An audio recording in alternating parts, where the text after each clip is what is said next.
बिस्मिल्लाहिर्रहमानिर्रहीम।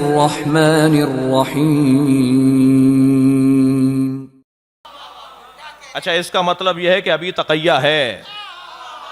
ये कोई ना कहे कि तकैया का दौर नहीं रहा।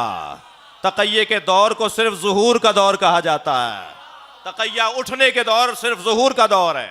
ये आज का बाज़ औक़ात हमारे बच्चे कह रहे होते हैं आज तकैये का दौर नहीं है। कौन कह रहा है ये तकैये का दौर नहीं है? जी, अपनी पसंद से तो हम दीन नहीं चलाएंगे भाई। अपनी पसंद को तो वैसे दीन कहते भी नहीं है। दीन तो अल्लाह की पसंद को कहा जाता है जी। तकैया इस दौर के अंदर, अच्छा बहस तकैये की नहीं है, लेकिन सिर्फ एक जुमला कहता हुआ गुजर रहा हूं। तकैया, अहले दिक्कत बैठे हैं, अहले अदब बैठे हुए हैं, अल्फाज पर गौर और तवज्जो देने वाले तशरीफ फरमा है जी। तकैया इस्तेदाद मुखातिब का मौजू नहीं है कि मैं डर रहा हूं इसलिए नहीं बोल रहा। मौजू ही नहीं है मुखातिब का। तकैया इस्तेदाद मुखातब का मौजू है। सामने वाला इस काबिल नहीं है कि हक बात बताई जाए, इसे तकैया कहा जाता है। सलवात पढ़े मोहम्मद व आले मोहम्मद पर। मेरे डरने का मौजू नहीं है, वो काबिल नहीं है कि मैं उसे ये बात बताऊं। अल्लाह अकबर। अजीजान गिरामी, लिहाजा अगर आज कभी हम ये बयान दें, और हमारा बयान क्या है, हम हैं कौन भाई? मैं अपनी बात कर रहा हूं, मैं हूं कौन? हम अगर कोई बात करेंगे तो यह आयत होनी चाहिए, यह हदीस होनी चाहिए, या आयत और हदीस की रोशनी में फतवा होना चाहिए। फतवा होता ही हदीस और आयत की रोशनी में है। फतवा जेब से तो कोई नहीं देता। फतवा जेब में रखी हुई चीज को तो नहीं कहते।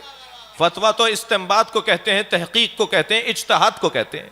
नाम लेकर फला फला फला फला फला फला फला नाम लेकर किसी भी दुश्मन अहले बैत जिसका नतीजा फसाद बने, वो शरन जायज नहीं कह रहे हमारे उलमा। और वो तो बैठे हुए हैं हजारों फसीलों के अंदर सैकड़ों मुहाफिजों के साथ। उनका मसला ही नहीं है। मसला तो उसका है जो 2000 घरों में एक आदमी अलम लगाए बैठा है।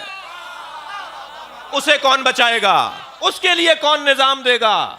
उसकी जिंदगी का कौन दस्तूर मुरत्तब करेगा? ये इन्हें अपना मसला नहीं है जी। हमारे ये सारे बुजुर्ग जो हैं हजारों और एक सिस्टम के तहत मुहाफिजीन के साथ रहते हैं। इनका मसला नहीं है। मसला उस बच्चे का है, उस जवान का है, उस नौकरी करने वाले का है, उस इदारे में काम करने वाले का है। मेरे पास तीनों बुजुर्गों के फतवे मौजूद हैं। हजरत आयतुल्लाह सिस्तानी ने तो बहुत ही वाज़ेह और रोशन तौर पे कह दिया। बड़ा अच्छा जुमला उन्होंने कहा है जो मेरे मजमून में भी है।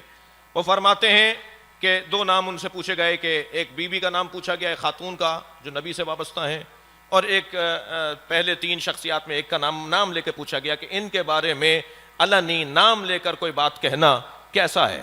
तो उन्होंने जवाब दिया कि 2 हराम है। आयतुल्लाह सिस्तानी का फतवा, हराम है नाम लेकर। मुझे तो समझ में बाज़ औक़ात नहीं आता कि अगर हम कह रहे हैं कि हराम है नाम लेकर तबर्रा करना, तो ये किसने कह दिया कि इन्हें आइडियल मान लो? शहनशाह हुसैन नकवी ने यह कहां कह दिया कि ये आज के बाद हमारे मुर्शिद हो गए? हमारे मुर्शिद पीर नहीं है। ये एक अलहदा मौजू है। कहने लगे जी आपने कहा है, इसका मतलब है उन्हें बड़ा। ये किसने कहा है? ये नतीजा कहां से निकल रहा है? अगर हम किसी फतवे को बयान कर रहे हैं तो ये नतीजा कहां निकल रहा है कि हमने उन्हें अपना बड़ा मान लिया? बड़ा अली है बस। हमारे नजदीक अगर कोई वजूद है काबिल पैरवी तो मौला कायनात की जात है। हम अली के सामने हर आने वाले को बातिल मानते हैं। मसला कुछ और बयान हो रहा है। तो हजरत आयतुल्लाह सिस्तानी 2 नामों के ऊपर फरमाते हैं, क्योंकि उनसे पूछे ही 2 नाम गए। उन्होंने कहा हराम है उनका नाम लेकर उनके बारे में कोई बात करना, हत्ता कामल कायम। भाई मैं अपने मजमून में हूं, जो आयतुल्लाह सिस्तानी के फतवे का हिस्सा है ना। फरमाते कुछ मत कहो जब तक के कायम ना आ जाए। सलावत पढ़े मोहम्मद व आले मोहम्मद पर।